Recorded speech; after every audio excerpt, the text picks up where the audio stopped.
Well, this is a different type of video. If it takes off, then I'll keep doing them, but let's see how it goes. It's really informal. I'm just sitting in my car. I might look a bit sweaty from the gym, but yeah, it's short videos giving you advice or things which youngsters ask quite a lot, but they don't always get answered, or they're not always satisfied with the answers. So hopefully this series helps with that, answering common questions that a lot of you have. This video will give some advice on how to decide on your career. If you're straight out of high school, college, you might have an idea of what you want to go into, but it's not always clear and you're not sure since you've never experienced it. Some advice I can give: firstly, you just have to be open-minded. Don't stress yourself out, relax. Not everyone's like this. Not everyone knows what they want to go into and what would be good, but you should have an idea.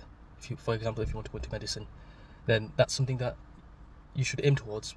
Doesn't mean that you have to be fixed on that and you have to go down that route, but choose A levels according to that. But they can also be flexible, so if you choose biology, chemistry, wherever, that doesn't restrict you to only healthcare or only medicine. You can always pivot. Maybe not too much. You can't all of a sudden go into engineering. Sometimes you can, or in some fields, but there should be that flexibility.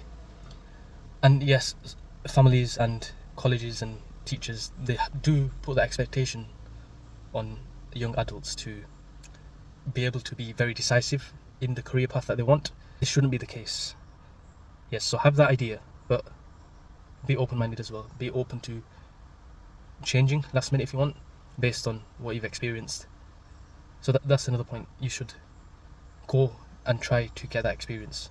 Shadow someone, do internships, do apprenticeships, and they don't have to be long. So I'm doing a 5-year apprenticeship, but you could do a 1-year apprenticeship, 2 years. I know people who do that as well. That should give you a qualification which can also be very flexible in the career that you want to do after that. There's always programs and courses that you can do a few months long. Sometimes you might need the experience, and the only way to get it is through an actual job. What you can do is get a job at a small company where they'll give you more responsibility, and you won't just be doing what you were hired to do.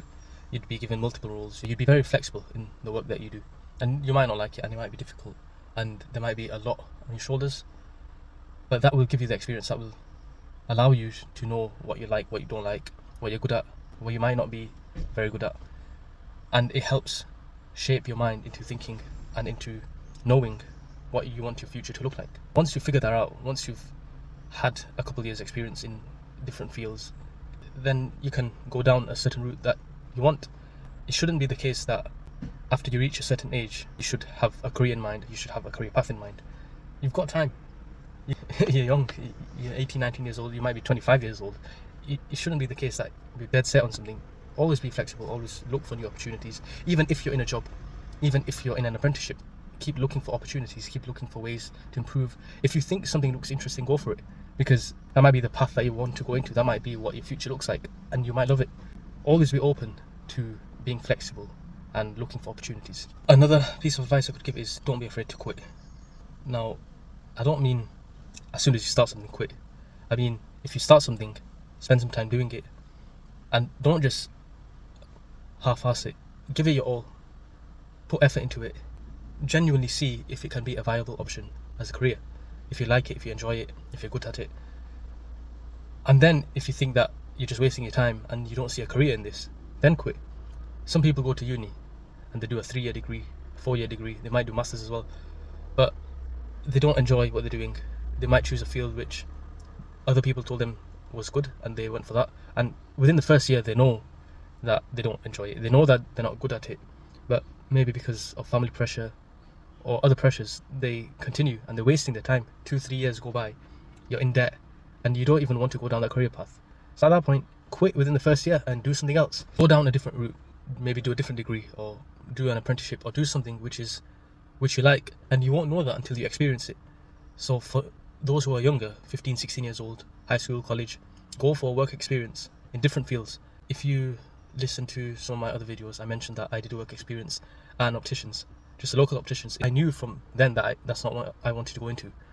I knew that I wanted to go into engineering, and more specifically aerospace. I was 15, 16 years old and I was dead set on aerospace, and now I'm in civil engineering, which is completely different. And that was a last minute decision based on the offers that I had and based on watching videos and reviews on what the job entails, and I just thought that civil engineering would be better. And I like what I do. I enjoy what I do. I'm getting my degree in civil engineering, which I never thought I would. One of the ways I even got an apprenticeship in the first place was because of the work experience I had. Just because it was in a different field. For 4 months I was in an opticians doesn't mean that it doesn't help. You could work in a pharmacy if you want, which is good for healthcare.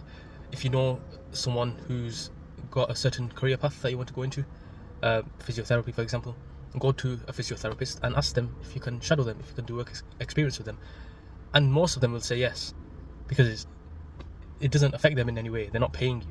You're just there to learn, to see how it works, and that gives you the experience, the insight, and hopefully you can shape your career path. This is very quick. It won't be edited much, this video, but hopefully it helps. Something that people need to understand, that it's okay to quit as long as you've put the effort in and as long as you've tried. It's okay to be flexible and not be dead set on a career path so early on. And it's okay to want to try new things and to experience different aspects of life in terms of your career, in terms of your interests. University is not always the route. A lot of people don't like it. A lot of people feel the pressure from exams and assignments. Sometimes you just want to get into the workplace, and a lot of people are good like that. They're good with hands-on rather than doing tests and exams. So go for that. If you have that external pressure, try your best to find ways to dampen the external pressure. It could be difficult, but show your passion, show that you have a route that you want to pursue, or an idea in your head that I've got this career path that I may be interested in and I want to look further into it, and convince, if it's your family, your friends, your teachers, whoever, that let me try this out. Hopefully you'll find a way. I hope this helps, and I'll see you in the next one.